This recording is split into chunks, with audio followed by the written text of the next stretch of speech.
안녕하세요. 성경 읽는 시간입니다. 네, 오늘은 잠언 22장부터 24장의 말씀까지 보도록 하겠습니다. 그동안 이제 잠언도 거의 막바지에 다다랐거든요. 근데 쭉 잠언을 읽으면서 저는 왜 이렇게 이게 어렵게 나는 느껴지지? 라는 생각이 들더라고요. 근데 곰곰이 또 생각을 해보니까 너무나 당연한 이야기잖아요. 어떻게 보면 이제 권선징악에 관해서 쭉 말씀하시는 것 같은데 이게 또 현실하고 좀 달라요. 네, 현실은 욕의 선이고 어떤 느낌인지 아시죠? 네, 그래서 이제 무전유죄, 유전무죄 이런 시대잖아요. 네, 그런 현실에서 좀 거부감이 드는 것이 아닐까라는 생각을 하게 됩니다. 그렇지만 우리는 또 지혜 있는 사람들이잖아요. 네, 찰떡같이 알아들을 거고 또 좋은 귀중한 것들을 또 가져갈 준비가 돼 있기 때문에 오늘도 잠언서 어떤 내용이 있을지 또 무엇을 우리가 배우게 될지 같이 한번 보도록 하겠습니다. 네, 그럼 먼저 잠언 22장의 말씀 보겠습니다.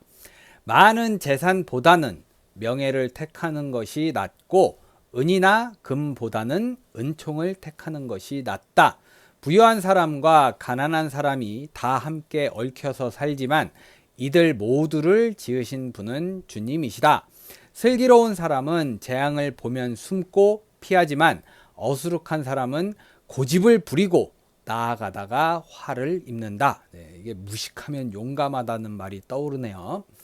겸손한 사람과 주님을 경외하는 사람이 받을 보상은 재산과 영예와 장수이다. 마음이 삐뚤어진 사람의 길에는 가시와 올무가 있으나 자기 영혼을 지키는 사람은 그런 길을 멀리한다. 마땅히 걸어야 할 그 길을 아이에게 가르쳐라. 그러면 늙어서도 그 길을 떠나지 않는다. 가난하면 부자의 지배를 받고 빚지면 빚쟁이의 종이 된다. 악을 뿌리는 사람은 재앙을 거두고 분노하여 휘두르던 막대기는 기세가 꺾인다. 남을 잘 보살펴주는 사람이 복을 받는 것은 그가 자기의 먹거리를 가난한 사람에게 나누어 주기 때문이다. 그러니까 나누어 주니까 이제 더 채워 주신다. 이런 개념인 것 같아요. 거만한 사람을 쫓아내면 다툼이 없어지고 싸움과 욕설이 그친다. 깨끗한 마음을 간절히 바라며 덕을 끼치는 말을 하는 사람은 왕의 친구가 된다. 주님의 눈은 지식 있는 사람을 지켜보시지만 신의가 없는 사람의 말은 뒤엎으신다. 게으른 사람은 핑계 대기를 바깥에 사자가 있다. 거리에 나가면 찢겨 죽는다 한다. 음행하는 여자의 입은 깊은 함정이니 주님의 저주를 받는 사람이 거기에 빠진다. 아이의 마음에는 미련한 것이 얽혀 있으나 훈계의 매가 그것을 멀리 쫓아낸다. 이익을 탐해서 가난한 사람을 학대하는 사람과 부자에게 자꾸 가져다 주는 사람은 가난해질 뿐이다. 귀를 기울여서 지혜 있는 사람의 말을 듣고 나의 가르침을 너의 마음에 새겨라. 그것을 깊이 간직하며 그것을 모두 너의 입술로 말하면 너에게 즐거움이 된다. 이는 내가 주님을 의뢰하며 살도록 하려고 오늘 내가 너에게 특별히 알려주는 것이다. 내가 너에게 건전한 충고가 담긴 30가지 교훈을 써주지 않았느냐? 이는 내가 진리의 말씀을 깨달아서 너에게 묻는 사람에게 바른 대답을 할 수 있게 하려 함이다. 가난하다고 하여 그 가난한 사람에게서 함부로 빼앗지 말고 고생하는 사람을 법정에서 압제하지 말아라. 주님께서 그들의 송사를 맡아주시고 그들을 노략하는 사람의 목숨을 빼앗으시기 때문이다. 성급한 사람과 사귀지 말고 성을 잘 내는 사람과 함께 다니지 말아라. 내가 그 행위를 본받아서 그 올무에 걸려들까 염려된다. 이웃의 손을 잡고 서약하거나 남의 빚에 보증을 서지 말아라. 너에게 갚을 것이 아무것도 없다면 내가 누운 침대까지도 빼앗기지 않겠느냐.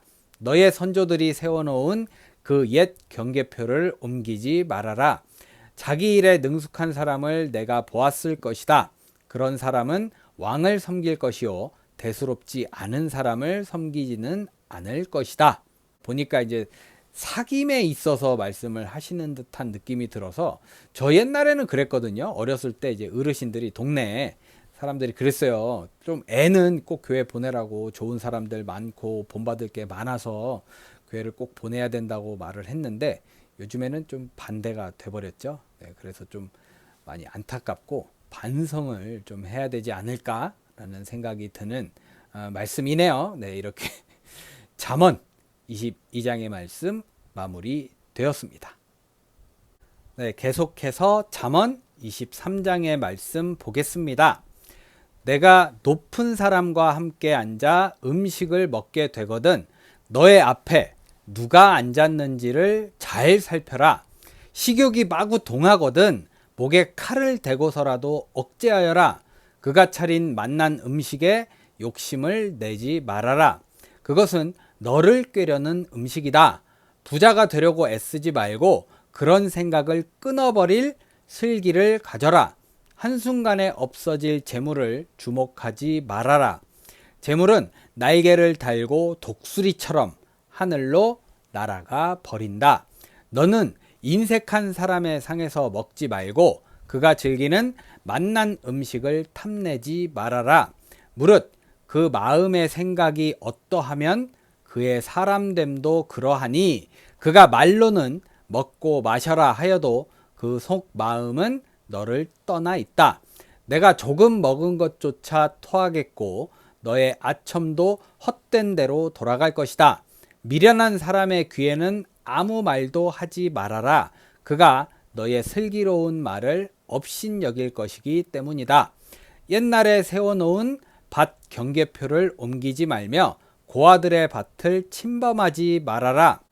그들의 구원자는 강한 분이시니 그분이 그들의 송사를 맡으셔서 너를 벌하실 것이다.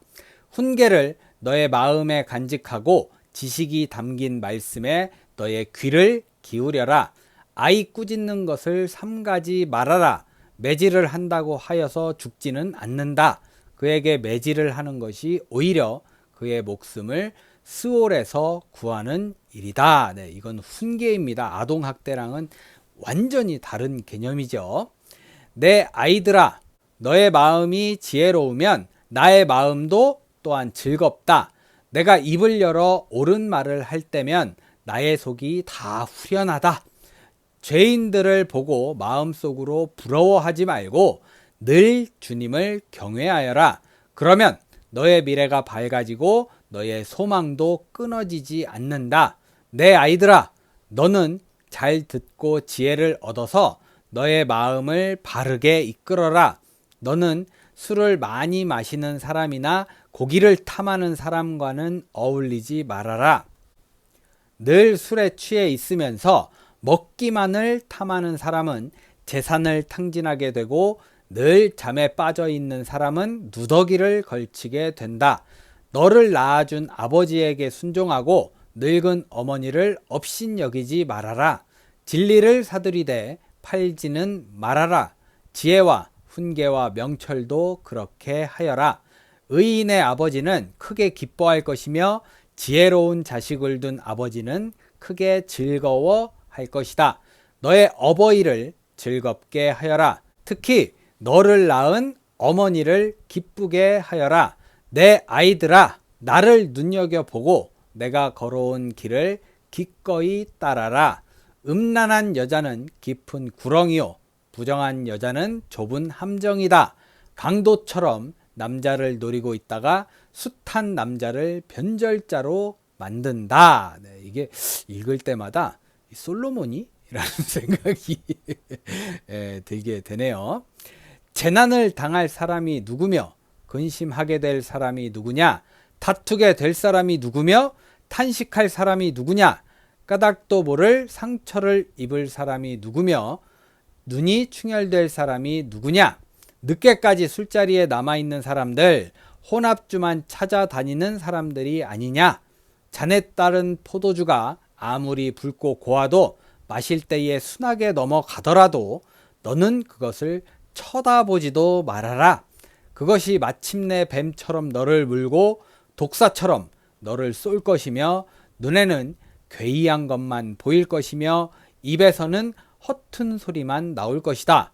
바다 한가운데 누운 것 같고 돛대 꼭대기에 누운 것 같을 것이다. 사람들이 나를 때렸는데도 아프지 않고 나를 쳤는데도 아무렇지 않다. 이 술이 언제 깨지?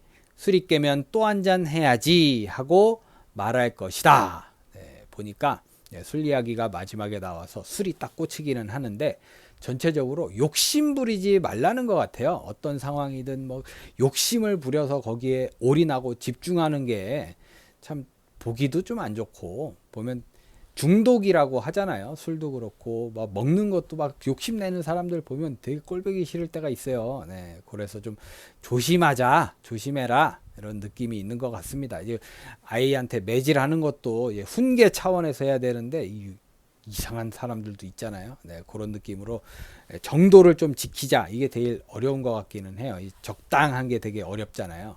그렇지만 우리는 노력을 해야 되겠다라는 생각이 듭니다. 네, 이렇게 잠언 23장 마무리되었습니다. 네, 끝으로 잠언 24장의 말씀 보겠습니다. 너는 악한 사람을 부러워하지 말며 그들과 어울리고 싶어 하지도 말아라. 그들의 마음은 폭력을 꾀하고 그들의 입술은 남을 해칠 말만 하기 때문이다. 집은 지혜로 지어지고 명철로 튼튼해진다. 지식이 있어야 방마다 온갖 귀하고 아름다운 보화가 가득 찬다. 지혜가 있는 사람은 힘이 센 사람보다 더 강하고 지식이 있는 사람은 기운이 센 사람보다 더 강하다. 전략을 세운 다음에야 전쟁을 할 수 있고 참모가 많아야 승리할 수 있다. 지혜는 너무 높이 있어서 어리석은 사람이 거기에 미치지 못하니 어리석은 사람은 사람이 모인 데서 입을 열지 못한다. 늘 악한 일만 꾀하는 사람은 이간질꾼이라고 불린다. 어리석은 사람은 죄 짓는 것만 계획한다. 오만한 사람은 누구에게나 미움을 받는다. 재난을 당할 때에 낙심하는 것은 너의 힘이 약하다는 것을 드러내는 것이다. 너는 죽을 자리로 끌려가는 사람을 건져주고 살해될 사람을 돕는데 인색하지 말아라.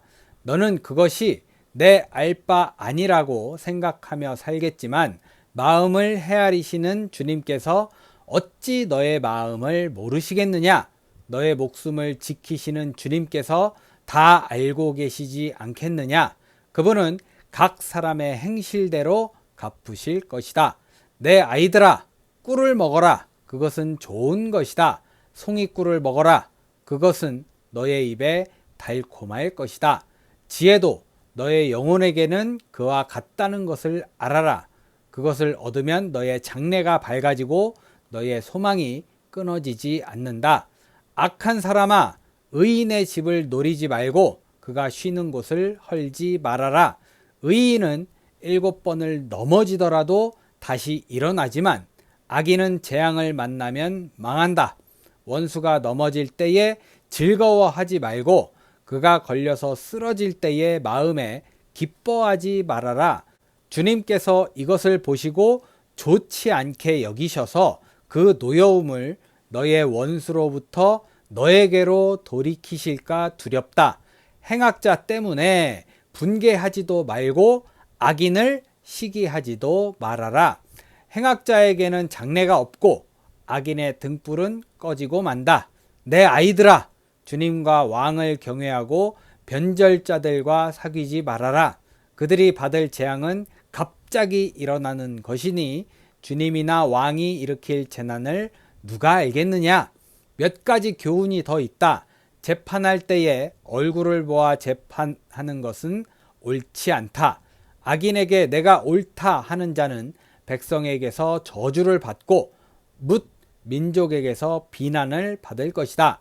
그러나 악인을 꾸짖는 사람은 기쁨을 얻을 것이며 좋은 복도 받을 것이다. 바른 말을 해주는 것이 참된 우정이다. 내 바깥 일을 다 해놓고 내 밭일을 다 살핀 다음에 내 가정을 세워라. 너는 이유도 없이 내 이웃을 치는 증언을 하지 말고 내 입술로 속이는 일도 하지 말아라. 너는 그가 나에게 한 그대로 나도 그에게 하여 그가 나에게 한 만큼 갚아주겠다 하고 말하지 말아라. 게으른 사람의 밭과 지각이 없는 사람의 포도원을 내가 지나가면서 보았더니 거기에는 가시덤불이 널려 있고 엉겅퀴가 지면을 덮었으며 돌담이 무너져 있었다. 나는 이것을 보고 마음 깊이 생각하고 교훈을 얻었다. 조금만 더 자야지, 조금만 더 눈을 붙여야지, 조금만 더 팔을 베고 누워 있어야지 하면 가난이 강도처럼 들이닥치고 빈곤이 방패로 무장한 용사처럼 달려들 것이다. 네, 보니까 이 마지막 말씀 같은 경우는 저도 많이 들어봤던 것 같아요. 자고 있으면 어머니께서 깨우시면서 네, 많이 익숙하시죠. 네, 그런 말씀이고 전체적으로 뭔가 하지 말라고 하시는 게 많았어요. 그래서 보니까 좀 주변에 인색하지 말고 좀 여유로운 마음을 가지라는 건 아닐까라는 생각도 들게 되는 말씀이었습니다. 이렇게 잠언 24장의 말씀 마무리되었습니다. 네, 이렇게 해서 오늘 잠언 22장부터 24장의 말씀까지 모두 읽어봤습니다. 네, 보면서 하나님께서 그러시잖아요. 욕심 부리지 말아라. 이렇게 좀 오버하지 말아라. 좀 너그러운 마음으로 여유롭게 주변을 돌아보고 손도 내밀어 주고 그래라 라고 말씀하시는데, 저 어렸을 때 교회 이미지가 딱 이랬거든요. 참 주변을 돌아보고 이웃을 사랑하며 뭐 이런 이미지여서 저 교회 다녀요 라고 얘기하면 야 참 착한 사람들 많이 다니지 이랬는데, 요즘은 완전히 반대가 돼 버려 가지고 교회 다닌다 그러면 욕합니다. 그런 거 보면 좀 반성이 많이 되더라고요. 저도 주변에 많이 봤어요. 어떻게든 이렇게 손해 안 보려고 어떻게든 뜯어 먹으려고 이렇게 악착같이 이렇게 욕심이 드글드글 찬 사람들 보면 교회를 잘 가더라고요. 그런 거 보면서 참 요즘 교회 이미지가 안 좋은데 많이 안타깝기도 하고 저도 반성을 좀 하게 되는 시간들이 많이 있더라고요. 오늘만큼은 그런 의미에서 오늘만큼은 좀 여유로운 마음으로 너그러운 생각으로 주변을 좀 돌아볼 수 있는 하루 보내는 게 어떨까라는 생각이 듭니다. 네, 모쪼록 여러분들 오늘 복된 하루 잘 보내시고요. 여러분뿐만 아니라 주변의 많은 사람들도 복된 하루 잘 보내실 수 있게 기도하도록 하겠습니다. 네, 저는 내일 잠언 25장부터 27장의 말씀을 들고 찾아오도록 하겠습니다. 오늘도 함께 해주신 여러분 감사합니다.